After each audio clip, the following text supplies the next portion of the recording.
I don't know where he found that fact about my shark diving. And talk about a very interesting point in shark diving and about what you do when you're under pressure. It wasn't long ago, I was with my husband diving, and there was just the two of us and a dive master, someone who takes you out. And we were around sharks, and we turned a corner, and there was a very large hammerhead shark standing. Well, he wasn't standing, he was swimming. And what you do in that split second of terror, my husband was there, and the dive master was over there. And I thought, which is my best way out? And I went with the dive master. My husband has not forgiven me for that. So, this is a special place for me to be. I see many friends from a long time in the front row here, and India is a special place to IBM, obviously with over 70,000 IBMers who are here.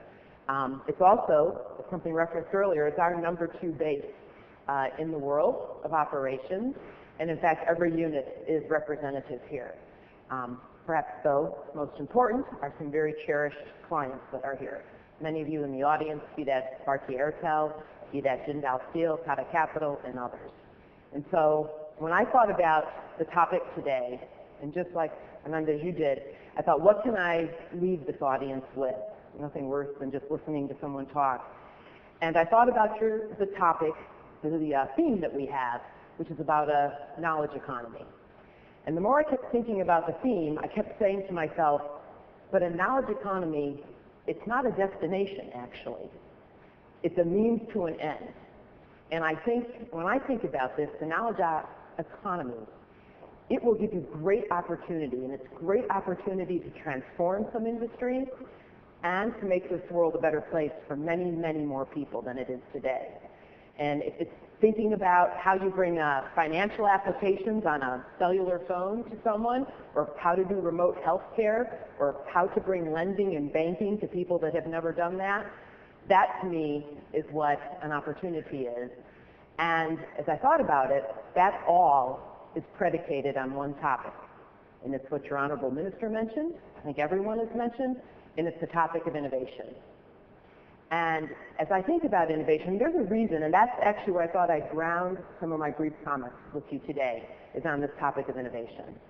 And as I think back, and I think about what every client, and I must say, if I look old on these cameras, it's partly because I've been in 10 countries in about 12 days. And as I think about, well, and maybe partly because I am, but that aside. But as I think about my client visits, and I think back kind of over the last couple years, I go back, and as I meet with leaders of businesses everywhere, on one hand, several years ago, the discussion was only about productivity. Today, the discussion, well, say even a year and a half ago, began to be more and more about growth and growth, almost irrespective of the country you're in.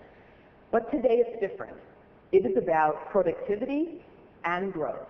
And I think that is a challenge for everyone here.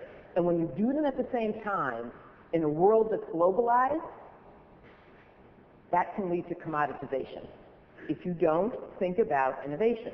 And that's, to me, the only reason innovation is a topic with almost everyone that you talk to. So what I thought I'd leave you with is just 3 brief ideas about how to really differentiate innovation in this knowledge economy. And I think they apply to my business, your business, everyone's business, frankly, irrespective of country. The first one is about embracing a new business model. The second one is about taking a new view on talent. And the third is all around a new mindset. And if I might briefly just give you at least some thoughts about those. The first one on embracing a new business model. I think back, and in fact, we've just finished a survey in honor of 1,000 face-to-face interviews with CEOs from around the world. And once more, they confirm this thought about a business model innovation. And it's very much to this point about the analogy we just heard. And what it is why is it a business model? Because a product or a service, that's great to have and to innovate, but they come and they go. A business model is the most sustaining thing that you can change. It is the most sustaining thing. And I do think, over time, almost all of our businesses will head towards, at their heart, one type of a business model. And let me tell you what I mean by that. If you think about the evolution of how companies looked, many companies started in one country, and they would be what you call, when they wanted to grow, they became international. So a hub, and they went and they sold whatever they did in other places. Next thing, you became multinational. And often that was because of currency, or it was because of free trade. And people then went and created what I'll call a mini-me, something, a vertically integrated version in all these other countries. But now we've worked into a time that I think as you look for both innovation, productivity, and your growth, you'll move to something called globally integrated, which is just, think about what you do today. Take centers of excellence and network them around the world. This idea when you take truly centers of excellence, not just groups of smart people, centers of excellence, network them, you get an exponential effect about what you can do. And I think of this, I think of, some simple examples. If I even think of IBM, and I look in Asia. If you look in Asia, how we support our own company, right? Our human resources are handled out of Manila. Call centers are out of Brisbane and out of here. You have finance and accounting in Kuala Lumpur. We have procurement in Shanghai.